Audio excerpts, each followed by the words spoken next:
ಉಪಕಾರಾಯಿಗೆ ಕಳಂಜಿ ವೃಕ್ಷ. ಇವತ್ತು ಗಿಡ ಮರಗಳನ್ನ ನಮ್ಗೇನು ಕೊಡ್ತಾವೆ ಅಂದ್ರೆ ಗಾಳಿ ಕೊಡ್ತಾವ, ಹಣ್ಣು ಕೊಡ್ತಾವ, ಇಷ್ಟೆಲ್ಲ ಕೊಡ್ತಾವ.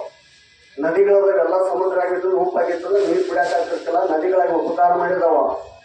ಗೋಗಳದಾಗ ಏನು ಮಾಡೋದು ಅಂದ್ರೆ ಹಾಲು ಕಟ್ಟ ತನ್ನ ಕರೆ ಕಟ್ಟ ಕುಡಿಸ್ಬಿಟ್ರೆ ನಮಗೆಲ್ಲ ಹಾಲು ಸಿಗ್ತಿದ್ದು. ಇಷ್ಟೆಲ್ಲ ಮಾಡಿದ್ವಿ. ನಮ್ಮ ಇವ್ರು ನಾವು ಅಲ್ಲಿ ದೇಸಾರ ಆಧಾರದಲ್ಲಿ ಯಾರು ಸಿರ್ಸಂಗಿ ದೇಸಾರರು ಕೇಳಿ ಸೊಸೈಟಿ ಬೆಳಿಬೇಕಂದ್ರೆ ಅವರ ಬಹಳ ಪ್ರಾಮುಖ್ಯ, ಬಹಳ ಕಾರಣ.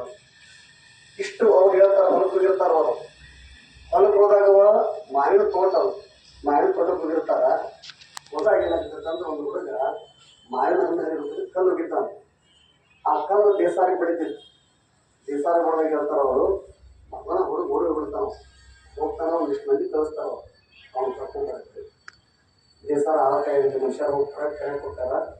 ಒಬ್ಬನ ಮಗ ಇರ್ತಾನ, ಅವ್ರ ತಂದೆ ತಾಯಿ ಹೇಳ್ತಾರ, ಒಬ್ಬನ ಮಗ ಅಂದ್ರೆ ಅವ್ನು ಏನು ಶಿಕ್ಷೆ ಕೊಡೋದ್ರಿ, ಏನು ಶಿಕ್ಷೆ ಕೊಡೋದು ನನಗೆ ಕೊಡೋದು ಗೊತ್ತಾಗಿಲ್ಲ ಅಂದಾಗ, ಇಲ್ಲಿಲ್ಲ ಶಿಕ್ಷೆ ಕೊಡೋದು ಏನು ಕೊಡ್ತಂತಂದ್ರೆ, ಇದೆಷ್ಟು ಜಾಗ ಇರಲಿ ಹೊಲ ಐತಲ್ಲ ಇದೆಲ್ಲ ಬಡ ಮಕ್ಕಳಿಗೆ ಆಗಲಿ ಅಂತೇಳಿ ಅವ್ರು ದಾನ ಮಾಡ್ತಾರ.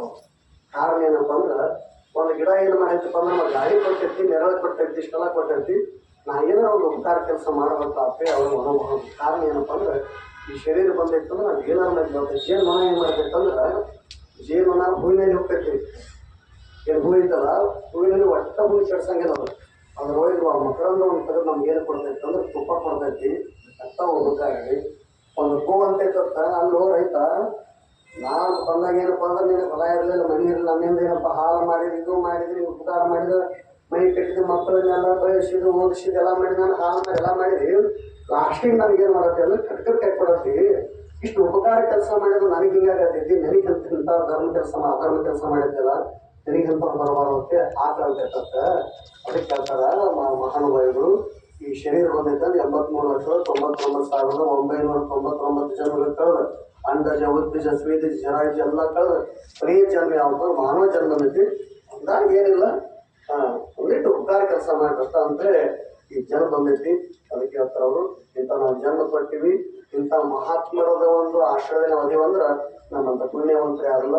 ಇದು ನಮ್ಮ ಸಿದ್ಧಾರೂಢರ ಇದಾಗಿರ್ಬೋದು, ನಮ್ಮ ಸಂಪ್ರದಾಯ ಇರ್ಬೋದು, ಜಾತ್ಯತೀತವಾದಂಥ ಮತ ಐತಿ.